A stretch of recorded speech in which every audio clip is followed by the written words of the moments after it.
গোলাঘাট জিলাৰ মৰঙীৰ বৃহৎ অঞ্চলত এতিয়া খাদ্যৰ সন্ধানত বিচৰণ কৰি ফুৰিছে বৃহৎ হাতীৰ জাকে। বিশেষকৈ জনাঞ্চলসমূহত এতিয়া দেখা গৈছে হাতীয়ে খাদ্য বিচাৰি নিতৌ ঢপলিয়াই ফুৰিছে। আৰু এই হাতীৰ জাকটোৱে কেতিয়াবা মানুহৰ গাঁৱৰ পদূলিৰে বাট লৈছে আৰু কেতিয়াবা চাহ বাগিচাৰ মাজত বিচৰণ কৰি খাদ্য বিচাৰি ফুৰিছে।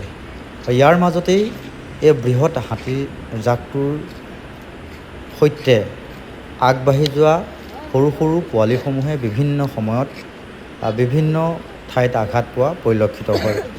এনেকুৱা এটা সময়তেই এটা পোহৰলৈ আহিছে বকিয়াল খণ্ড বন বিষয়া কাৰ্যালয়ৰ অধীনত বগীধলাত এটি মৃত হাতী পোৱালি উদ্ধাৰ হৈছে।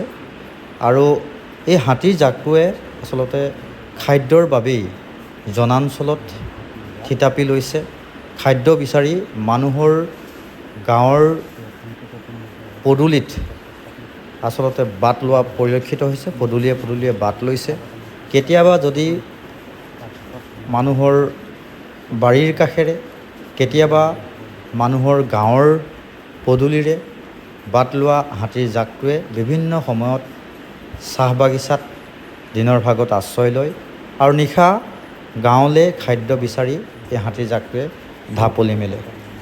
যাৰ ফলত বহু সময়ত দেখা যায় যে মানুহে ওৰে নিশা উজাগৰে পাৰ কৰিবলগীয়া হয় আৰু বহু লোকৰ ক্ষয় ক্ষতি হয়, বাৰীঘৰ নষ্ট হয়।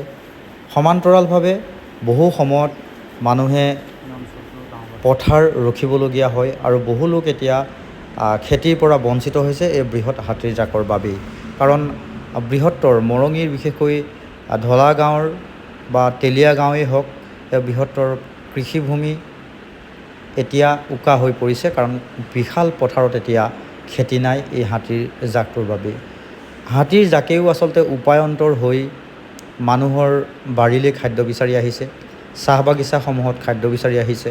কাৰণ বনাঞ্চলসমূহ সংকুচিত হোৱা পৰিলক্ষিত হৈছে বা বনাঞ্চলত হাতীয়ে খাব পৰাকৈ উপযুক্ত খাদ্যৰ হয়তো অভাৱ ঘটিছে, যাৰ পৰিপ্ৰেক্ষিতত এতিয়া হাতীয়ে এই গাঁওসমূহেই বাছি লোৱা পৰিলক্ষিত হৈছে। আৰু হাতীৰ জাকটোৱে বনাঞ্চলত যিধৰণে আশ্ৰয় বিচাৰে হয়তো তেনে আশ্ৰয় তেওঁলোকে পোৱা নাই। আৰু বনাঞ্চলসমূহ লাহে লাহে যিহেতু কমি অহা পৰিলক্ষিত হৈছে, যাৰ বাবে এই হাতীসমূহে বনাঞ্চলত থাকিবৰ কাৰণে উপযুক্ত জেগা নোহোৱা হৈছে, উপযুক্ত ঠাইৰ অভাৱ হৈছে। আৰু সেইবাবে হয়তো এই বৃহৎ হাতীৰ জাকটোৱে এতিয়া গোলাঘাট জিলাৰ মৰঙী মৌজাৰ বহু সংখ্যক গাঁৱত নিতৌ থিতাপি ল'বলৈ চেষ্টা কৰিছে। আৰু সেই সময়তেই যিহেতু দিনৰ ভাগত চাহ বাগিচাত আশ্ৰয় লোৱা হাতীৰ জাকটোৱে কেতিয়াবা মানুহৰ গাঁৱৰ পথত বা কেতিয়াবা চাহ বাগিচাৰ পথসমূহত অৱস্থান কৰে, যাৰ ফলত পথচাৰী অহা যোৱাত বহু অসুবিধাৰ সন্মুখীন হয় আৰু বহু সময়ত বহু লোক হাতীৰ জাকক লৈ সমস্যাৰ সন্মুখীন হোৱা পৰিলক্ষিত হৈছে। গতিকে আজিৰ তাৰিখত বহু কৃষক দিশহাৰা হৈছে। চাহ বাগিচাসমূহত দেখা যায় যে যেতিয়া হাতীসমূহে থিতাপি লয়, চাহ বাগিচাত কাম কৰা শ্ৰমিকসকল বিপদৰ সন্মুখীন হয়। হাতীৰ ভয়ত বহু শ্ৰমিকেই উক্ত চাহ বাগিচা অঞ্চলসমূহত কাম কৰাৰ পৰা আঁতৰি থাকিব লাগে। আৰু একাংশ যুৱকেও এই হাতীৰ জাকটোৰ সৈতে বহু সময়ত ল'ৰা ধেমালি কৰাও পৰিলক্ষিত হয়। গতিকে এই গোলাঘাট জিলাৰ বৃহত্তৰ মৰঙী মৌজাত এতিয়া হাতী যিহেতু এই মৰঙী মৌজাৰ বিভিন্ন গাঁৱলৈ ঢাপলি মেলিবলৈ লৈছে বা এই চাহ বাগিচাসমূহ বাছি লৈছে, এই ক্ষেত্ৰত কিন্তু বিজ্ঞানসন্মতভাৱে উপযুক্ত ব্যৱস্থা গ্ৰহণ নকৰিলে বহু সময়ত হাতীৰ বাবেও সমস্যা হৈছে আৰু তাৰ বিপৰীতে বহু সময়ত মানুহো সমস্যাৰ সন্মুখীন হৈছে।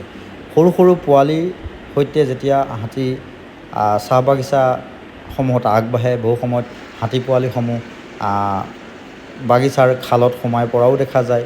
আৰু বহু সময় ৰাজপথ যেতিয়া পাৰ হওঁতে হাতীসমূহ আঘাতপ্ৰাপ্তও হোৱা পৰিলক্ষিত হয়। আৰু সেই পথ পাৰ হোৱাৰ সময়ছোৱাত মানুহৰ কাৰণেও পথটো বন্ধ হৈ পৰে আৰু বহু লোকে সেই সময়ছোৱাত হাতীৰ জাকটোৰ সৈতে ধেমালি কৰাও পৰিলক্ষিত হয়। গতিকে এটা কথা খুব গুৰুত্বপূৰ্ণ যে এই হাতী মানুহৰ যিটো সমস্যা, আজি জনাঞ্চলত হাতীয়ে থিতাপি লোৱা বিষয়ক কেন্দ্ৰ কৰি নিতৌ একো সমস্যাৰ উদ্ভৱ হোৱা পৰিলক্ষিত হৈছে। গতিকে এই ক্ষেত্ৰত বন বিভাগে উপযুক্ত ব্যৱস্থা গ্ৰহণ কৰা খুব নিতান্তই প্ৰয়োজনীয় বুলি আমি অনুভৱ কৰোঁ। আৰু সময় থাকোঁতেই যদি এই ক্ষেত্ৰত কিছু ব্যৱস্থা গ্ৰহণ কৰা নাযায়, পৰৱৰ্তী সময়ত কিন্তু এনেধৰণে এই সমস্যাটোৱে অতি জটিল সমস্যা হিচাপে পৰিগণিত হ'ব। ধন্যবাদ।